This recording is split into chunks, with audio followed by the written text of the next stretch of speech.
Hello CBSE class 10 students, class 10th maths. तो आज मैं आप लोग के लिए एक ऐसा यूनिक वीडियो लाया हूँ।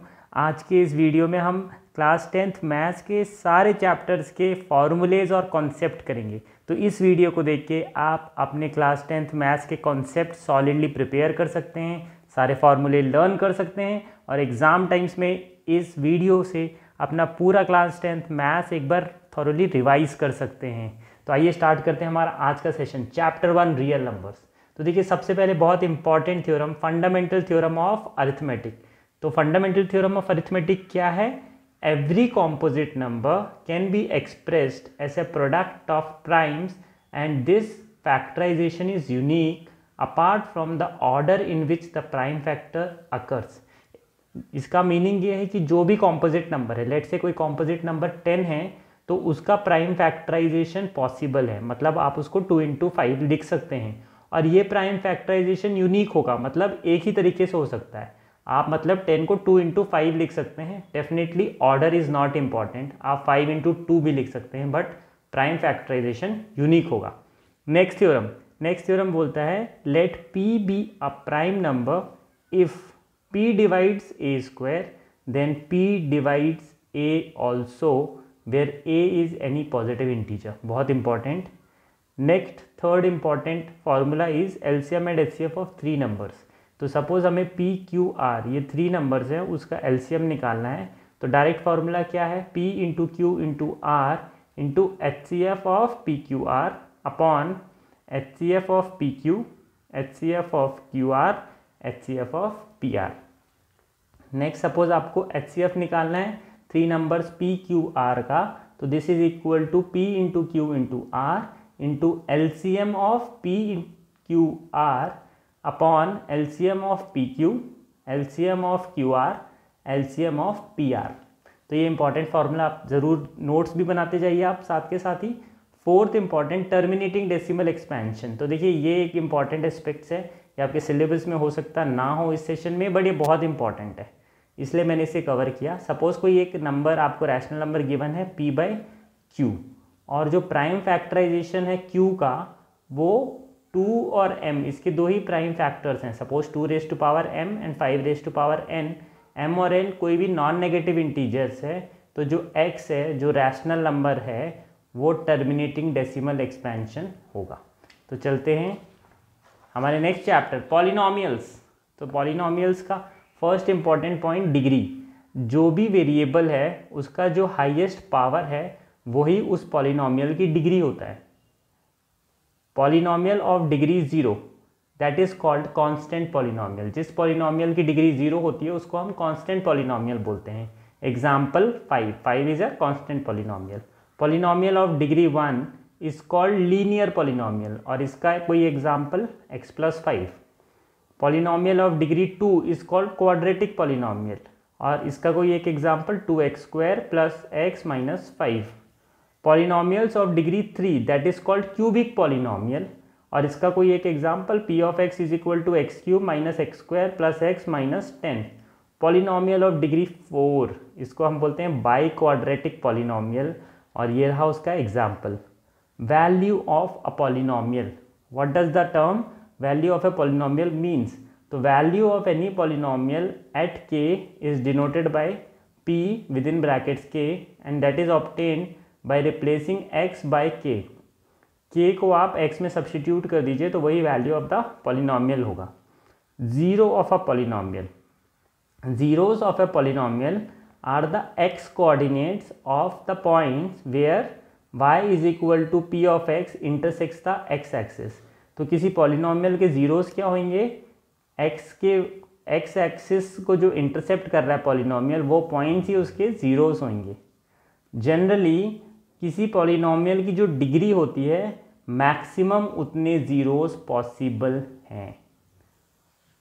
तो और फॉर्मूलेज देखते हैं हम क्वाड्रेटिक पॉलिनोमियल के। क्वाड्रेटिक पॉलिनोमियल क्योंकि इसकी डिग्री 2 होती है तो इसके मैक्सिमम 2 जीरोस पॉसिबल हैं। क्यूबिक पॉलिनोमियल की डिग्री 3 होती है तो इसके मैक्सिमम 3 जीरोस पॉसिबल हैं। फॉर्मूला क्या है? अल्फ़ा एंड बीटा यदि किसी पॉलिनोमियल के जीरोस हैं या फिर रूट्स हैं तो alpha plus beta will be equal to minus b by a, और ये हमारा स्टैंडर्ड क्वाड्रेटिक पॉलिनोमियल है a x square plus b x plus c. तो सम ऑफ रूट्स क्या होता है, negative of b by a and product of roots is c by a. तो what is the formula for 3 zeros of a polynomial, मतलब cubic polynomial का क्या formula होगा। Suppose हमारा क्यूबिक पॉलिनोमियल है a x cube plus b x square plus c x plus d and alpha beta gamma are the zeros. तो formula क्या है, alpha plus beta plus gamma is equal to minus b by a, alpha beta plus beta gamma plus gamma alpha is equal to c by a and alpha beta gamma is equal to minus d by a. Next formula, any quadratic polynomial whose zeros are alpha and beta can be obtained by p of x which is equal to x square negative of alpha plus beta x plus alpha beta। आपको roots पता है तो आप polynomial निकाल सकते हैं। Similarly cubic polynomial भी यदि आपको रूट्स पता है, लाइक अल्फा बीटा गामा यदि जीरोज हैं तो वो पॉलिनोमियल क्या होगा, x cube negative of alpha plus beta plus gamma of x square plus alpha beta plus gamma alpha plus beta gamma into x minus alpha beta gamma, ये होगा इसका formula. तो चलते हैं हमारे next chapter, pair of linear equation in 2 variables. तो linear equation in 2 variables is of the form ax plus by plus c is equal to 0 where a, b, c are real numbers and a and b are not equal to 0. Pair of linear equation क्या होगा, there will be 2 linear equation in 2 variables. तो उसका standard form क्या होगा, a1x plus b1y plus c1 is equal to 0, a2x plus b2y plus c2 is equal to 0 where a1, a2, b1, b2, c1, c2 are real numbers and बहुत important a1 square plus b1 square zero नहीं होना चाहिए and a2 square plus b2 square भी zero नहीं होना चाहिए। अब एक टर्म आता है कंसिस्टेंट सिस्टम ऑफ सॉल्यूशंस। तो किसी भी given pair of linear equation in 2 variables को हम कंसिस्टेंट तभी बोलेंगे जब उसका एटलीस्ट 1 सॉल्यूशन हो, और इनकंसिस्टेंट कब बोलेंगे, when pair of equation has no solutions. क्या क्या मेथड्स हैं pair of linear equation in 2 variables को सॉल्व करने के लिए, ग्राफिकल मेथड और एल्जेब्रिक मेथड। ग्राफिकल मेथड्स क्या होता है, फर्स्ट एस्पेक्ट आप दोनों लाइंस को ड्रॉ कर दीजिए क्योंकि pair of linear equation in 2 variable is a straight line. तो आप जब दोनों लाइंस को ड्रॉ करेंगे और वो एक ही पॉइंट पे इंटरसेक्ट करती है, then we call it as unique solution and consistent system of solutions. ऐसे पेयर को हम बोलते हैं consistent and unique solution.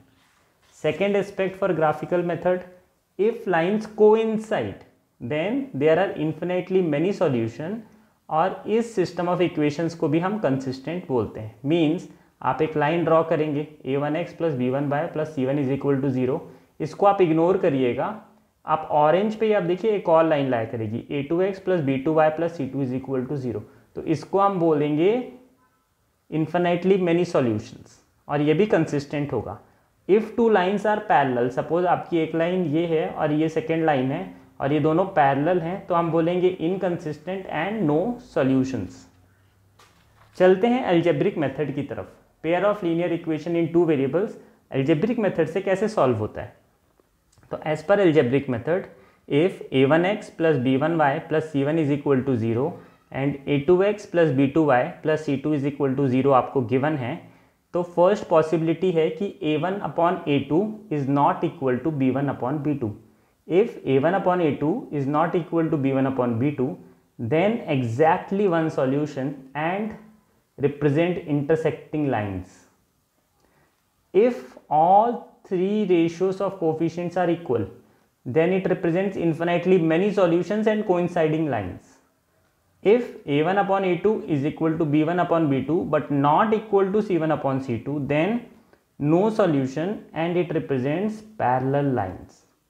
Then it will have no solution and it represents parallel lines. बाकी method of elimination, method of substitution is already known to you, कैसे solve करना है।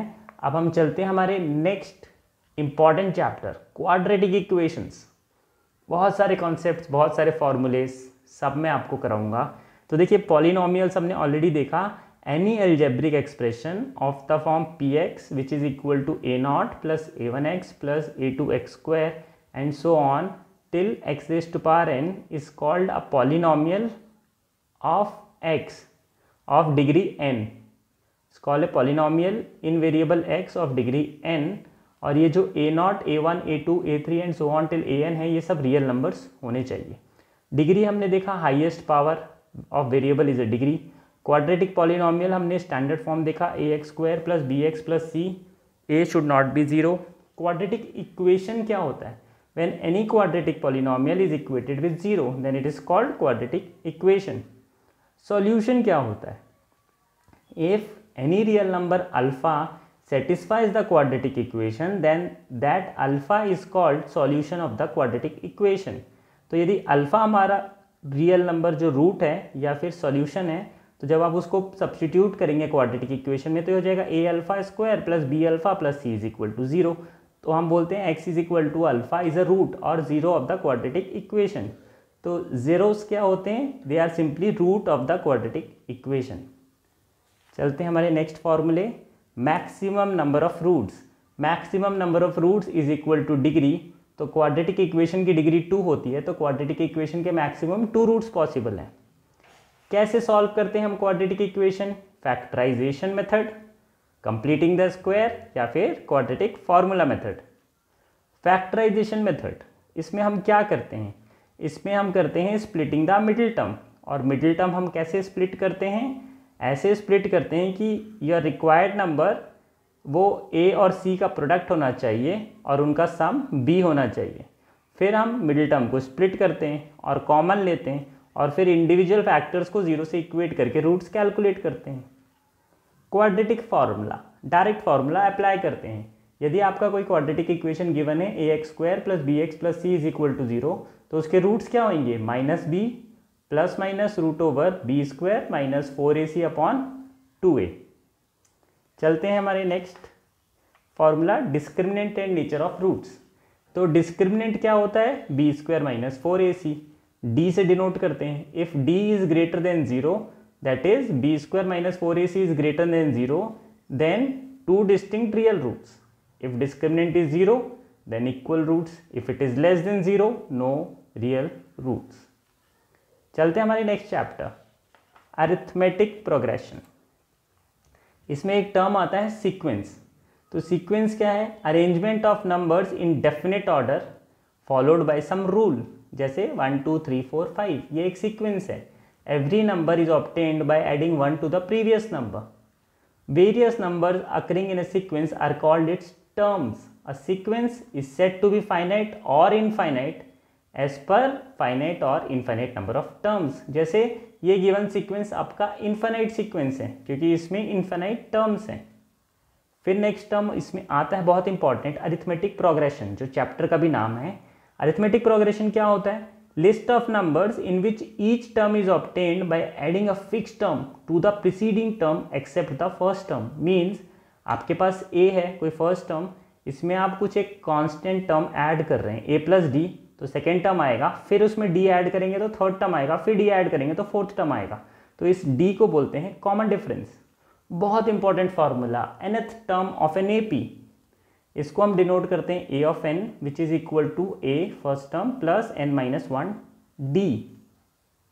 Next चलते हैं nth term from the end of an AP. देखिए ऐसे अच्छे अच्छे फॉर्मूले मैं आप लोग को बताऊंगा जिससे आपके डेफिनेटली स्कूल एग्जामिनेशंस में, प्री बोर्ड्स में, बोर्ड्स में बहुत अच्छे मार्क्स आएंगे. तो आप पूरे वीडियो में ज़रूर बने रहिएगा. देखिए nth term from the end of an AP, बहुत इंपॉर्टेंट.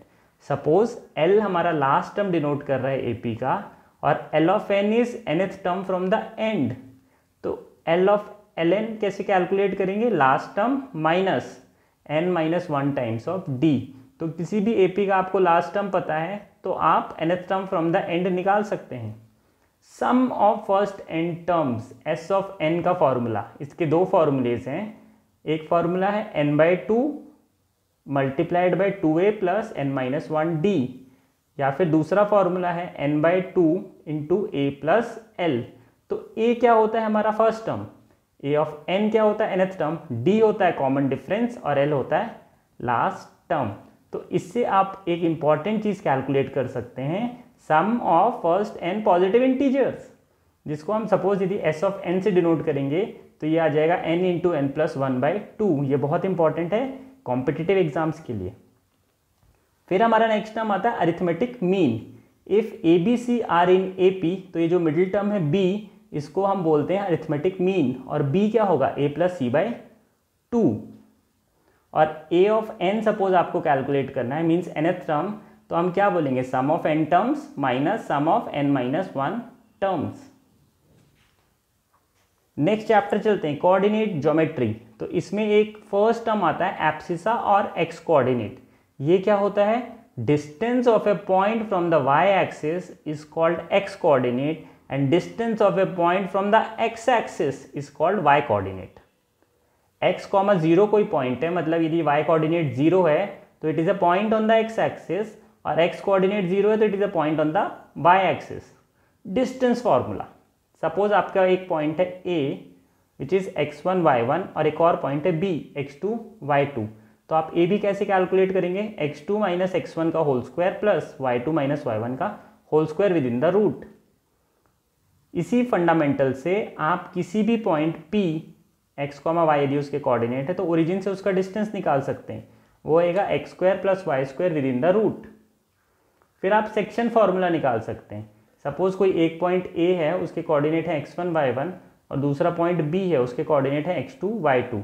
कोई पॉइंट p उसको इंटरनली डिवाइड करता है इन द रेशियो m1:m2, तो p क्या होगा, m1 x2 plus m2 x1 upon m1 plus m2 comma m1 y2 plus m2 y1 upon m1 plus m2। चलते हैं हमारे next terms, next formulas. Mid point formula important है। Mid point formula ये क्या होता है, यदि दो पॉइंट्स हैं P और Q, उसके कोऑर्डिनेट्स हैं x1 y1 x2 y2, तो मिड पॉइंट क्या होगा, x1 plus x2/2 y1 plus y2/2। फिर आप कैलकुलेट कर सकते हैं area of a triangle. Suppose आपको 3 पॉइंट्स गिवन है, तो एरिया ऑफ अ ट्रायंगल का फॉर्मूला हो जाएगा half x1 y2 minus y3 plus x2 y3 minus y1 plus x3 y1 minus y2। चलते हैं हमारे नेक्स्ट चैप्टर ट्रिगो। तो ट्रिगो को मैंने क्लब करके बनाया है, इंट्रोडक्शन भी एप्लीकेशन भी, दोनों चैप्टर्स का एक ही कंबाइंड फार्मूला शीट। सबसे पहले बहुत simple, angle of elevation. Suppose आप कहीं पे भी स्टैंड कर रहे हैं, आपके हॉरिजॉन्टल आई लेवल है, उससे आप जो भी कोई ऑब्जेक्ट्स अबव देन दैट देखेंगे तो उसे बोलेंगे angle of elevation. Angle of elevation is the angle between horizontal level and line of site. Suppose आप बिलो देख रहे हैं अपने आई लेवल से, तो जो एंगल बनेगा उसको बोलेंगे एंगल ऑफ डिप्रेशन। फिर हम चलते हैं ट्रिग्नोमेट्रिक रेशियोज, जो फंडामेंटल है। सपोज आपको कोई एक कोऑर्डिनेट सिस्टम गिवन है x और y, और उसमें कोई एक पॉइंट है P x, y, तो इस पॉइंट का जो x एक्सिस से डिस्टेंस है वो इसका y कोऑर्डिनेट होगा y, और इस पॉइंट का जो y एक्सिस से डिस्टेंस है वो इसका x कोऑर्डिनेट होगा x, और ये सपोज r है। तो साइन थीटा का क्या फॉर्मूला होता है, sine theta is opposite over hypotenuse. Opposite is pm, hypotenuse is r, तो y/r। एंड बहुत इंपॉर्टेंट रेसिप्रोकल फंक्शंस में हम देखेंगे sine theta is 1 cosec theta. Cos theta का जो फॉर्मूला होता है adjacent over hypotenuse, means x over r, और टैन थीटा का फॉर्मूला होता है opposite over adjacent, means y over x। तो आप टेंशन मत लीजिए, और भी बहुत सारे फॉर्मूलेज ट्रिगो के देखिए। रेसिप्रोकल फंक्शंस क्या होते हैं, कोसेक साइन का रेसिप्रोकल है, सेक कॉस का रेसिप्रोकल है, और कॉट टेन का रेसिप्रोकल है। तो कोशेंट रिलेशन, टैन थीटा का क्या फॉर्मूला है, sine theta upon cos theta, cot का formula cos upon sine. Complementary angles, तो sine and cosine are complementary, means sine of 90 minus theta will be cos theta and cos of 90 minus theta will be sine theta. Tan and cot are complementary, sec and cosec are complementary. और ये table बहुत use होने वाली है आपको trigonometric ratios इन angle के 0, 30 degree, 45, 60 and 90 degree. तो ये अपन कैसे कैलकुलेट करेंगे, सपोज 0 डिग्री के आपको रेशियोज कैलकुलेट करने हैं, तो आप क्या लिखेंगे, 0 1 2 0 1 2 3 4। सबको 4 से डिवाइड कर दीजिए और सबका रूट ले लीजिए। तो इसको आप ऐसे लर्न कर सकते हैं 0, 1/2, 1/√2, √3/2 एंड 1। फिर इसका रिवर्स लिख देंगे तो कॉस आ जाएगा, इन दोनों को डिवाइड कर देंगे तो tan आ जाएगा, साइन का रेसिप्रोकल कोसेक होएगा, कॉस का रेसिप्रोकल सेक होएगा और tan का रेसिप्रोकल कॉट होएगा। तो ये रहा ये टेबल, बहुत important, trigonometric ratios of given 5 angles. चलते हैं आइडेंटिटीज। आइडेंटिटीज क्या है? Sine square theta plus cos square theta is 1, sec square theta is equal to 1 plus tan square theta and cosec square theta is 1 plus cot square theta. तो trigonometric ratios learn करने के लिए ये वाला फंडा आपने ज़रूर सीखा होगा, सोकाटोआ। सोकाटोआ मेथड क्या होता है? So means SOH, that is sine is equal to O opposite H hypotenuse. So sine is equal to opposite over hypotenuse. So ka means cos is equal to adjacent over hypotenuse, क्योंकि A is adjacent, H is hypotenuse, and toa means tan is equal to opposite over adjacent, and so are the values written here.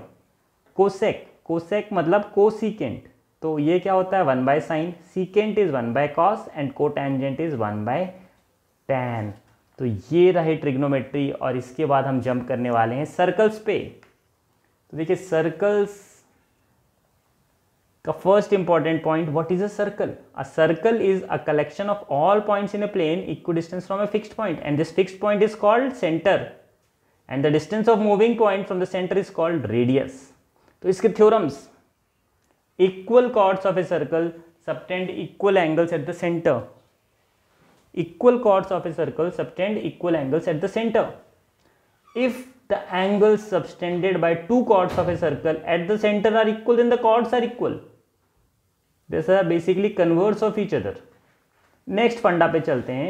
The perpendicular from a center of a circle to the chord bisects the chord, and if a line drawn from the center of a circle to bisect the chord, then that line is perpendicular to the chord, means vice versa. 4 and 5 are vice versa of each other.